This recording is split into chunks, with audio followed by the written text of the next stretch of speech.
Ellen Wake was born on May 17, 1995, in Minneapolis, Minnesota. Later, she moved with her parents and sister to Ohio, where the family settled in Westchester Township. From an early age, Ellie stood out for her creativity. She loved creating small crafts and decorations out of anything she could find. She also had a fondness for bright, quirky clothes that always made her stand out from the crowd. She felt most at peace in nature, climbing trees, setting up a hammock, and simply soaking in the quiet. She could spend hours that way. After finishing high school, she attended a local college and earned her cosmetology license. Soon after, she found a job as a hairdresser.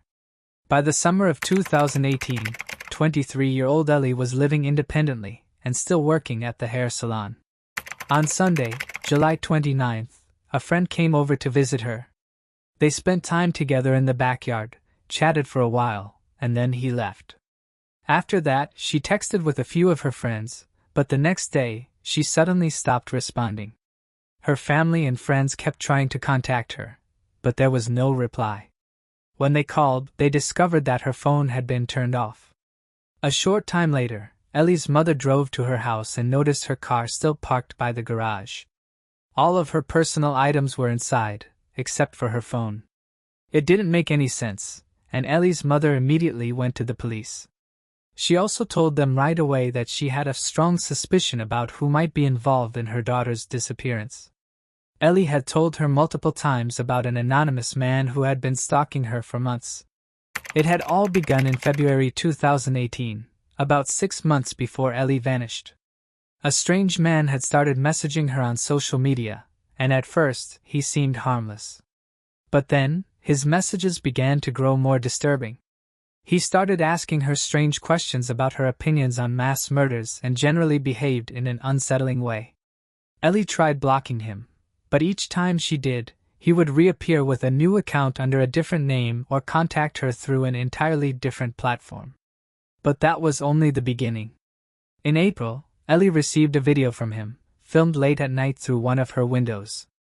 In the footage, she was in her kitchen, quietly placing stickers into a scrapbook. Judging by the angle, the video had been recorded from less than a yard away from the window. But that wasn't even the worst part. The person behind the camera was naked and pleasuring himself while filming her. After that, he sent even more photos and videos just like it. Ellie was terrified. This man wasn't just stalking her online, he was trespassing on her property. Somehow, he had found out where she lived, even though she had never shared her address publicly. Eventually, she went to the police and handed over everything she had, his accounts, the messages, and those disturbing videos he had recorded right outside her home. But the local department's response was, to put it mildly, disappointing.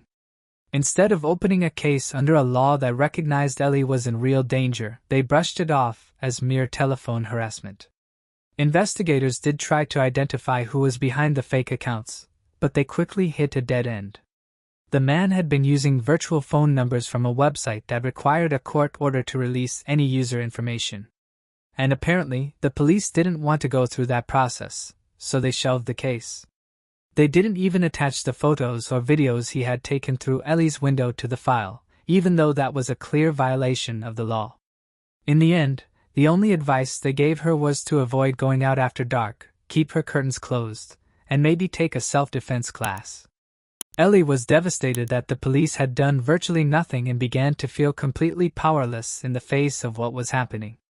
She told all her friends and family about the situation, and none of them could understand why the police were just standing by. Meanwhile, the messages from her stalker kept coming, no matter how many times Ellie tried to cut off contact. Eventually, the constant stress pushed her into severe anxiety and depression. She couldn't focus on anything except the fear this man had instilled in her, and the lack of support from law enforcement only made it worse. Her mother also tried reaching out to the police. They did send a patrol car, but the officer merely drove down the street, stayed for about 5 minutes, and then left. Things continued like that until May.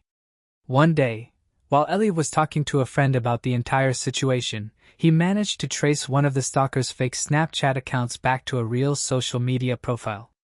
It turned out that the account belonged to a man named Michael Strauss. Ellie immediately recognized the name. They had briefly dated when she was 17 but hadn't stayed in touch since then. As soon as she realized who was behind it all, Ellie went back to the police. But as expected, they still didn't take any meaningful action. They never questioned Michael, never warned him, and basically did nothing to protect her. So once again, she was left completely unprotected, even knowing her stalker's identity didn't change a thing. And the messages didn't stop. In fact, they got worse. Michael started sending direct threats. Ellie became terrified of staying home alone, so her friends took turns spending the night at her place. But on the night she stopped responding to messages, no one had been able to stay over. She had asked the same friend who had visited earlier that day, but he was dealing with a painful toothache and didn't want to be a burden, thinking he wouldn't be able to sleep anyway. Once Ellie went missing, the police finally began investigating and started by reviewing her phone activity. They discovered that her phone remained in the house until around 3 a.m., after which it was turned off. Investigators also gained access to her social media accounts and found that shortly before she disappeared, she had been messaging someone named Nate. She had invited him to come over, and he agreed. He also mentioned that he wouldn't be bringing his phone, and said he would just knock on the door when he arrived. But according to the messages, Ellie later cancelled those plans. Still, when detectives examined Nate's account, they uncovered a disturbing twist. It was registered to a virtual phone number from the same website the stalker had used. Ellie's friends also told police that she had been talking to Nate for about 6 months but had never met him in person. Based on all of this, investigators suspected that Nate never existed and that it had been the stalker all along. What made it even more troubling was that Ellie had told him she was home alone. Soon after, detectives obtained a warrant and requested all the data linked to the stalker's accounts. As expected, everything pointed directly to Michael Strauss. And notably, all of those fake accounts went completely silent the same night Ellie disappeared. Detectives began digging into Michael's background, and what they found was alarming. He had a lengthy criminal record that included burglary, public indecency, harassment, and fraud. After one of his arrests, he had even been ordered to undergo a psychiatric evaluation, which resulted in a court-mandated year of counseling. But despite everything he had done, Michael had never spent a single day behind bars. Police visited him, hoping to get some answers, but Michael denied everything, and they left empty-handed. A few days later, however, investigators obtained a warrant and searched his home, seizing all of his devices. The analysis revealed that Michael's phone had pinged near Ellie's house on the night she disappeared. They also found proof that he was behind the fake accounts. In fact, just 53 minutes after Ellie's phone went dark, Michael created a new account and began messaging another woman, once again posing as an anonymous stalker. Inside his home, officers made even more disturbing discoveries. They found Ellie's driver's license, a clump of her hair, and a stone from the necklace she always wore. They also found a pair of real handcuffs bolted to his bed. And that wasn't all. A deeper examination of Michael's online activity revealed some truly chilling details. For months before Ellie vanished, he had searched. How long does a human body smell? 3 weeks before, he was looking up cases of missing women in the area. A week later, he Googled how to survive in prison. He also repeatedly searched for Ellie's social media profiles and viewed pages of local businesses near her home. Just 10 hours before she went missing, Michael read an article about a serial killer known as the Cincinnati Strangler. A few days later, he looked up another serial killer, then searched how to delete photos from iCloud. At that point, the evidence was overwhelming. Everything pointed to Michael's involvement in Ellie's disappearance, and detectives were almost certain she was no longer alive. But they still didn't know where her body was until they discovered something interesting. On Michael's phone, investigators also found a screenshot from Google Maps. It showed an open field not far from his house. Cell tower data confirmed that his phone had been in that area on the night Ellie vanished. So police went there with search dogs, and it didn't take long for them to find human remains hidden deep in the tall grass. By then, nearly a month had passed since Ellie went missing, and the body was in an advanced state of decomposition. Still, forensic experts were able to confirm her identity through dental records. It was Ellie. As for her cause of death, the level of decomposition made it difficult to determine. There were no obvious signs of trauma, but the evidence suggested she might have been strangled. On top of that, Michael had specifically researched serial killers who used strangulation as their method of killing, so detectives believed it was a strong possibility. Soon after that, Michael was arrested and brought in for questioning. This time, he changed his story, admitting that he had killed Ellie. But the version he gave was bizarre. According to Michael, Ellie had agreed to film a disturbing adult video with him, something involving torture, which he planned to sell to one of his regular clients for a large payout. But during the filming, he claimed things got out of control. He said he didn't realize how much force he was using and accidentally strangled her. Michael also claimed the entire thing was recorded on camera. After realizing Ellie was dead, he said he watched the footage and then threw away the memory card. Naturally, detectives didn't believe a word of it.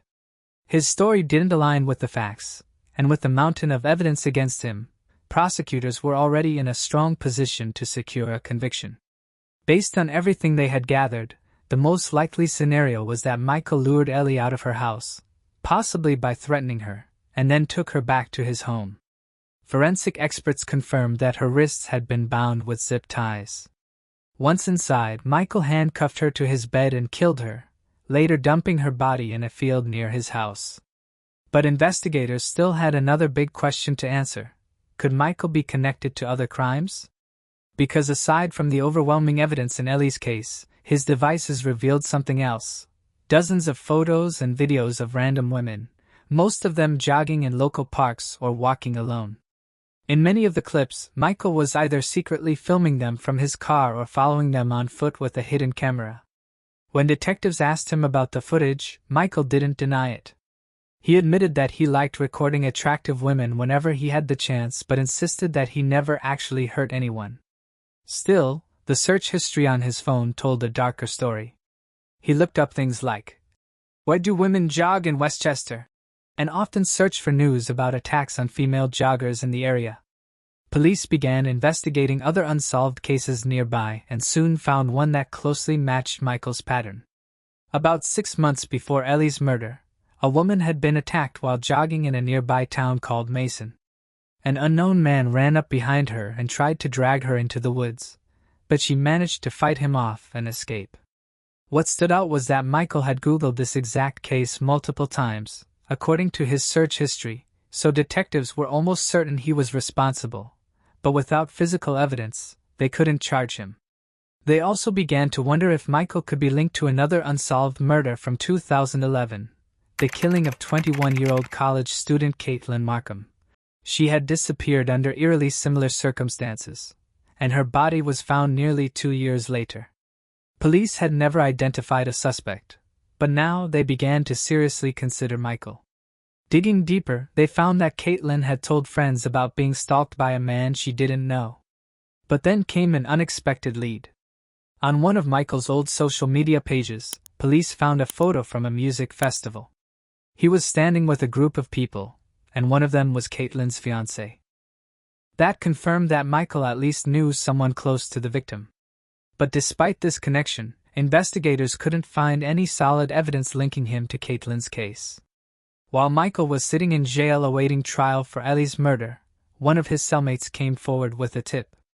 He claimed that Michael had confessed to killing another woman named Shelley and said he had hidden her body near a river. But despite looking into the story, detectives couldn't find any unsolved cases matching the details the cellmate described. So, even though there were numerous suspicious threads tying Michael to other possible crimes, he was never formally charged with anything beyond Ellie's case. When the case finally went to trial, the prosecution presented a strong lineup of evidence pointing directly to Michael.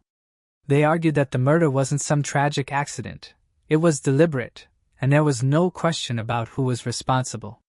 Meanwhile, Michael's defense attorney had nothing substantial to offer in his client's defense. Instead, he tried to blame Ellie for what had happened to her. He told the jury that Ellie suffered from anxiety and depression and took medication for it, suggesting that the pills might have caused her death. Needless to say, it was a ridiculous claim. Prosecutors quickly shut it down, making it clear that Ellie's health had nothing to do with the fact that she was abducted from her own home and murdered. Even with the overwhelming evidence stacked against Michael, the prosecution eventually offered him a plea deal. Perhaps they were concerned that, without something definitive like DNA evidence, the jury might hesitate and Michael could end up walking free. 2.5 years after Ellie's death, Michael finally accepted the deal and pleaded guilty before a judge. He appeared at the hearing with visible bruises, likely from fellow inmates, and gave a brief statement. He claimed he never meant to kill anyone and said he regretted what he had done. He also apologized to Ellie's family, who were present in the courtroom, and even managed to shed a few tears. Because of the plea deal, the judge was placed in a difficult position. 6 of the 9 charges had to be dropped, which significantly reduced the sentence. So Michael was sentenced to life in prison with the possibility of parole after 17.5 years. As unfair as that might sound, it doesn't guarantee he will ever be released. The parole board can, and likely will, deny his release for decades. In a surprising moment, even Michael's own mother spoke during the hearing, urging the court to give her son the harshest punishment possible. So, the man responsible for Ellie's murder ended up behind bars, but that brought little comfort to her friends and family. Everyone close to her understood that it wasn't just Michael's actions that led to her death, it was also the complete inaction of the police. They had multiple opportunities to intervene and protect her but failed every single time. After her murder, the local police department launched an internal investigation. As a result, the officer who had taken Ellie's initial stalking report was suspended for just 40 unpaid hours. One final note: the case of Caitlin Markham, the one in which Michael was once considered a possible suspect, was finally solved in 2023. It turned out that the killer was Caitlin's fiancé, who had managed to stay under the radar for years. The fact that he was friends with Michael, and that both of them turned out to be violent predators, raises a chilling question: did they know about each other's crimes? Or worse, were they committing some of them together? If you found this case intriguing, make sure to like and subscribe. We upload new crime case videos every night. Stay tuned, and brace yourself for what's coming next.